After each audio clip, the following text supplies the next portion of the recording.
Hi, my name's Tatton from Civil Politics, and today we're joined by the amazing Olaide Sadiq, and it's all quite serious today because we're talking about Grenfell and the awful, awful, awful things that happen there.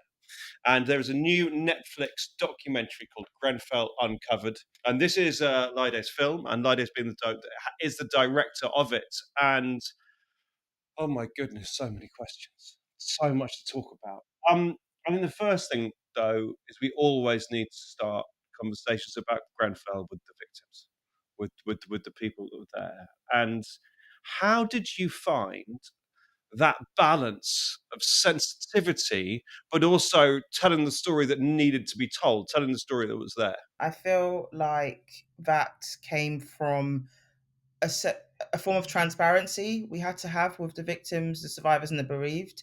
Um, there have been previous Grenfell films and projects made, and those have been great. So it wasn't a case of trying to redo what we feel has already been done and done well. And with that in mind, it was about sort of managing expectations about what kind of film this could have been, because obviously for people who have gone through a lot, they just want their story to keep being told and maybe keep being told in a very specific way. And I feel like the opportunity we had here with the inquiry drawing to a close and having the resources to really dig deep, that we could make something that, whilst it might not be victims and bereaved all the way through, I think what they will find is that it's important for us to platform what people might not know. Everyone is very aware that there's been really tragic and devastating human cost of Grenfell, but I don't think people always understand the background and how preventable Grenfell was. So I think for us, it was an opportunity to really unpack that in a way that still highlights the human cost, because you can never forget that, but also bring to the surface the missed opportunities and the ignored warnings that kind of allowed Grenfell to be what it was. Yeah, I think the film so clearly does that, and we have the eyewitnesses, the survivors from it, talking about them all the way through. This film's come out after the report. It's not really about the is it 8 years anniversary. Yeah, coming up. It's more about finding who's to blame. I'm going to use that word blame. Is there one group more than anyone else who would hold responsible?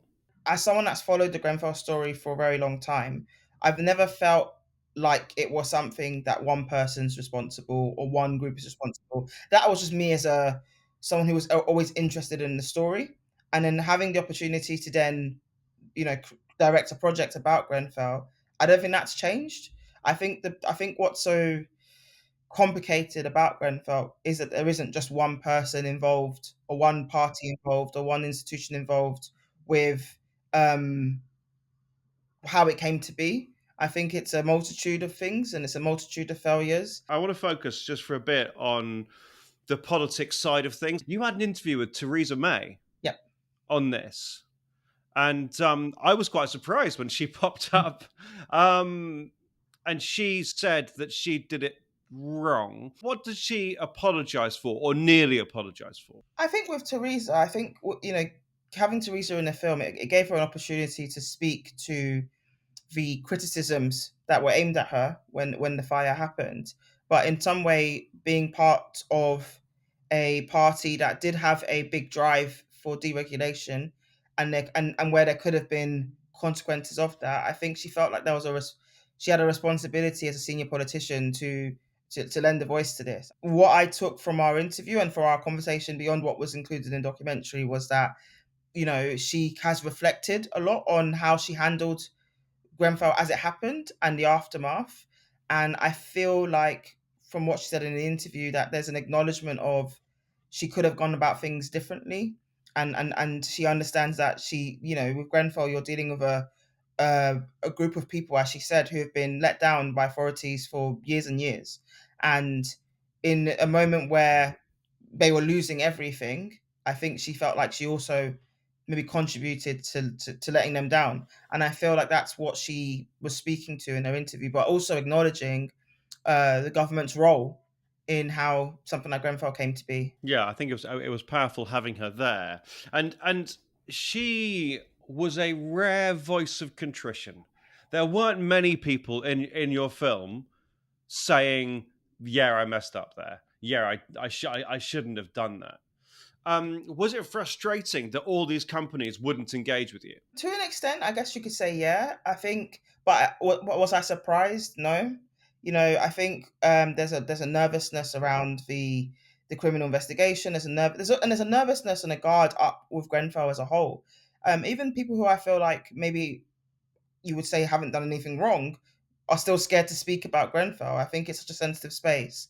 But I think having lots of individuals or companies choosing not to engage, I don't think any of us were surprised by it. Um, it obviously would have been brave, and I think it would have been respectable if they did.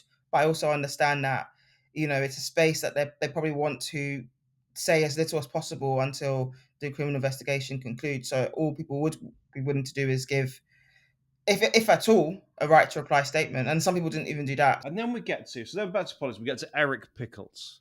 Yeah, He doesn't come across very well in the film, does he? yeah, some would say, yeah, some would say. I didn't know much about Eric Pickles before working on this. I heard his name, but then working on this and seeing how involved him and how involved the government was in general with Grenfell. It was interesting. It was certainly enlightening. His evidence in the inquiry was interesting to watch.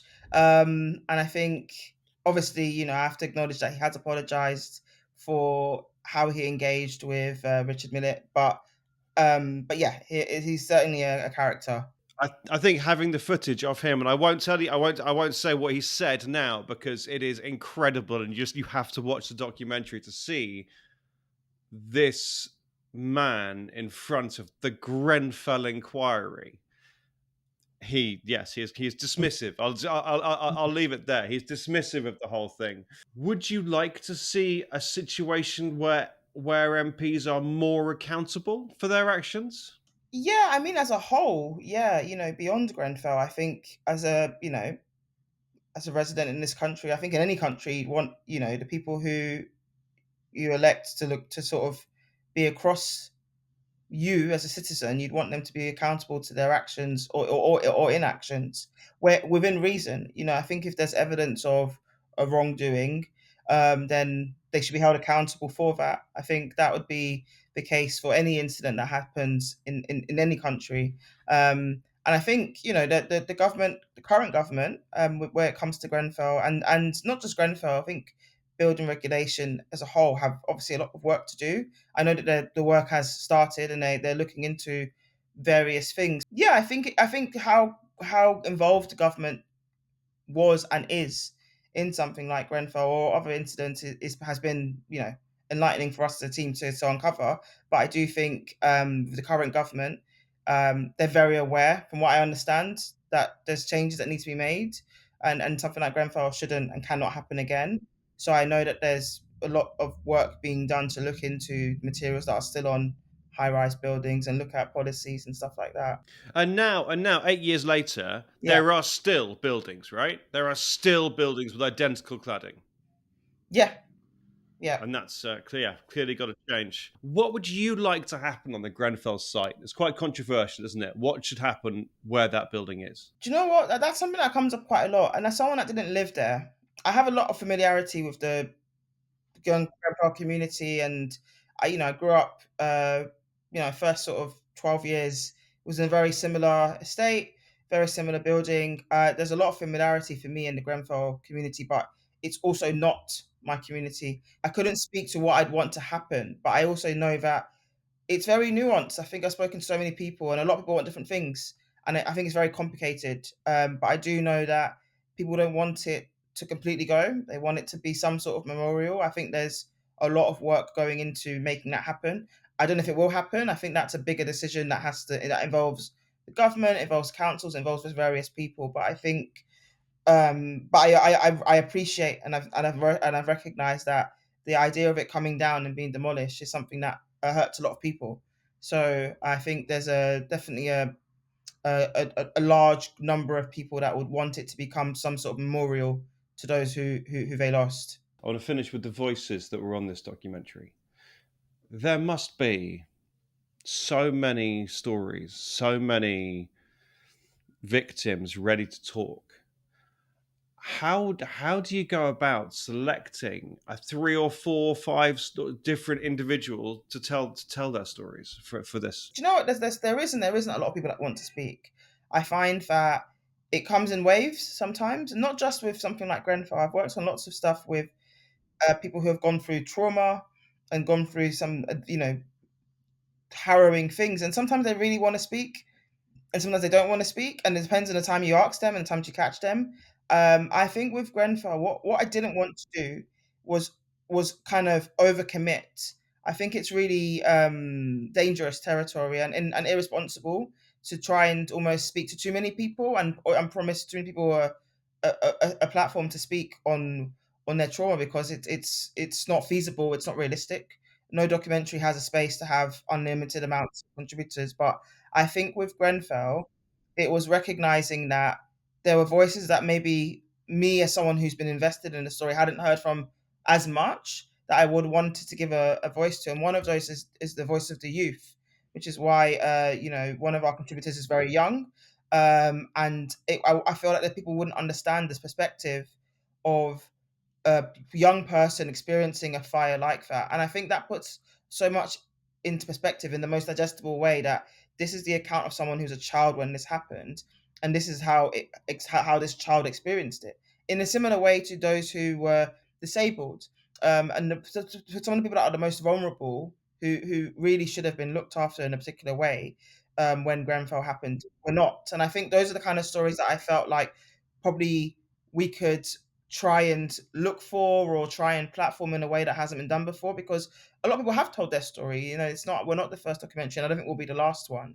So I felt like whilst we wanted to hear from everyone, there were particular stories that I wanted to see if we could platform, because I felt like those were voices that maybe were lesser told in the Grenfell space, and I'm happy we were able to do that. Lady, thank you so much for joining us. And the Netflix documentary Grenfell Uncovered is out now, and just it's essential watching. Give it a go. Thank you so much. Thank you very much. Goodbye.